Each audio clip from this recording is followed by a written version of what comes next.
But I'm going to assume that we are live. Hola, friends.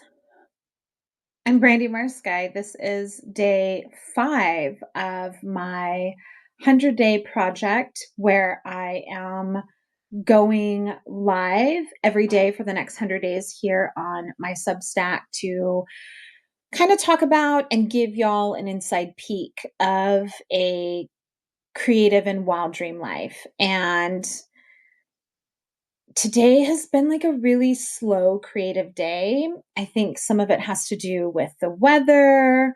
Some of it has to do with all of that. Some of it has to do with it's a new moon. And I feel like my personal creative rhythm when it's a new moon is that I tend to go really um, internal and deeper and less outward in my creativity when new moons occur, which this project has been really interesting for me because, showing up live in a period of time that normally feels very internal. Good morning. It's afternoon here. I don't know what time zone you're in, but let me know. Yeah, it's technically 12:24. I'm Central Standard Time here.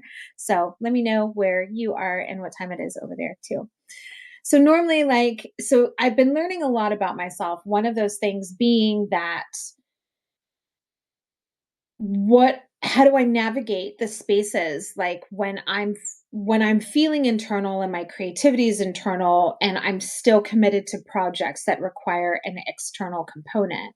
And I feel like it all comes down to, at least for me at this moment in this juncture in my life, of just again showing up as I am, being honest, being real, and not trying to present or perform something because this isn't the space for it, right? Like the whole point of the project is to be real and show up raw. But as a performer all my life, it's always been really, really difficult for me to not necessarily separate the two, but to to sh- to not perform because I'm inherently a performer. And so this has been a really interesting project to help me kind of understand what it means to show up live and in fullness of myself versus to show up and perform versus to show up and be on a stage and be Brandy Mara Sky and be like the persona and all the things.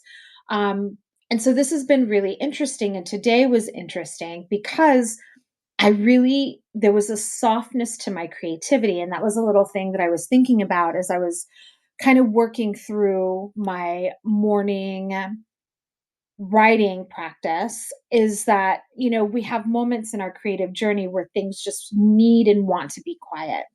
Like this morning, I had spent about an hour finishing up shaping an essay that I'm going to release tomorrow on Substack. And it's not really an essay, it's kind of a poem. It's a poem essay, maybe. Mm, slash memoir.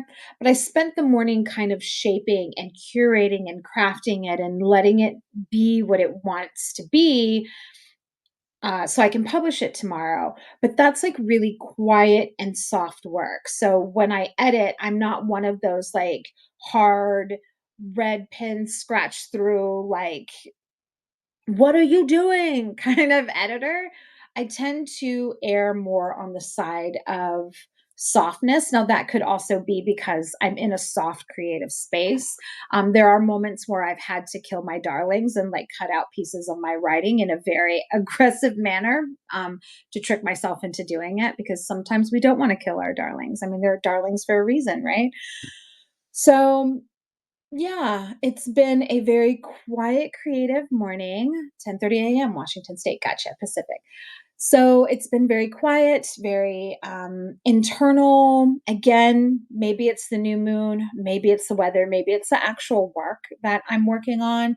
But I feel like that calls in a question for all of us as creatives and as writers and witches and everything, is like really getting to know, and not just know, but really listen to our own creative impulses, where our creativity wants us to go, but also like the energy of it. right? Like the energy of my creativity this morning was like, I'm just going to roll out of bed.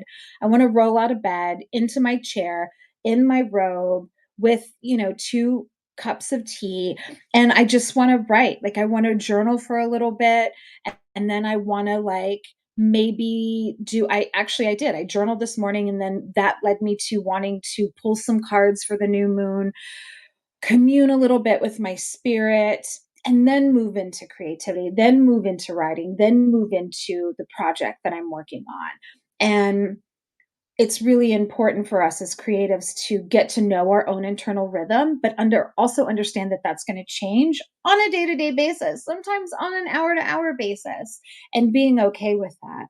I think there's so much rhetoric and noise outside about, in order to be fully creative, you have to like consistently show up in this exact same way like every day, and I don't believe in that, nor do I adhere to that, because we are in our most spiritual, soulful selves. We are wild beings. Our instincts are to want to expand, is a place and source of curiosity versus like productive and machine like, which is very much what a lot of, I feel, some creative teachers and a lot of self-help and personal transformation, it's all about like this consistently in the same way, and that's just not the way we operate.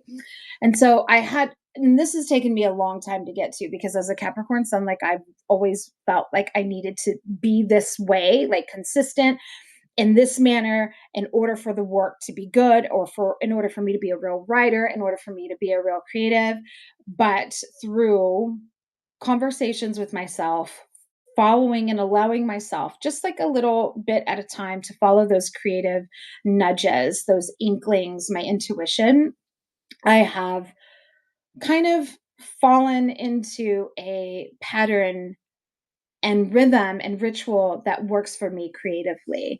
And so I just wanted to pop in today and share that today was a soft creative day, and that there are various levels to our creativity, and that our job as being a vessel for whatever wants to come through in our projects and our work and our magic and our writing and all the things is, our number one job is just to listen, to try as best as we can to not interfere with what the project, the creativity, the muse, the divine, whatever is trying to share, tell, or lead us in the direction that we want to go, which is the hardest thing to do, right? Because as humans, we just want to like know all the things right now. Maybe that's just me. Like, I want to know how everything's going to turn out now. Like, I want to know all the things. Like, I want to know how the traders is going to end and who's going to win. It's ridiculous. Also Capricornian. Um, so yeah, I hope that, and thanks so much. A lot of y'all have, I've gotten a couple DMs about the Wild Dream Wednesday, and y'all really enjoyed that inspiration. So I think I'm going to make that a weekly thing, only because it already is in my orbit. And so that feels really good to carry on over here because y'all enjoyed it. And, this is as much, if not more, about y'all than it is about me. Y'all are just kind of being so gracious and holding space, as I experiment in life and share the creative life. So, thank y'all so much for being here today. I'm going to see my parents again tonight, which I'm so excited about. I saw them last night. We had an amazing dinner with me, my wife, and my mom and dad. Tonight, I'm going solo because my wife is working, but I'm really excited. And then tomorrow is going to be Mother and Daughter Day. So, I'm really curious how this is going to work when like I have a day full of like not work and not creativity, but like being with like my family and my parents. So it's been really interesting, and I'm excited to see how it all works out. And then I get to share it with you. It's so meta, but I'm excited about it. Anyways, I will see you tomorrow regardless. Thank y'all so much for being here. I love you. I love you, Beth, so, so much. I love each and every one of y'all. Have an amazing creative Thursday. Happy new moon in Pisces. This is such beautiful energy to not just seed in a new moon cycle, but to really, Pisces is the last sign of the zodiac. So it's also a really good time. And what I spent time doing this morning is closing out the whole 2024 new moon cycle, right? That started with Aries last March. We're now in Pisces. So this is like the last the last sign of the whole zodiac year for 2024, and then next month we're going to start a brand new zodiac year, a new moon year. And so I really want to invite you to kind of sit with maybe today and throughout the rest of Pisces season and this new moon cycle about what it is that you are going to let go of from that 2024 cycle. So that way, when March comes around and Aries, the new moon in Aries season comes around, that you can really start to plant things in that cycle and use that whole next zodiac cycle year to really build and cultivate and curate whatever that wild dream seed thing that you're planting in March. So this is such a beautiful new moon to work with in a very liminal Napatma way. Like, what are we giving grace and gratitude and thanking for that happened in the last zodiac year? And also, like, what is needing to be slowly, like, in gestation and prepped for the next zodiac cycle. So I did a little bit of that this morning. So I want to invite you to do that as well. So I will see y'all tomorrow. I love y'all. Have a beautiful Thursday. Happy new moon. In the Kesh. Bye.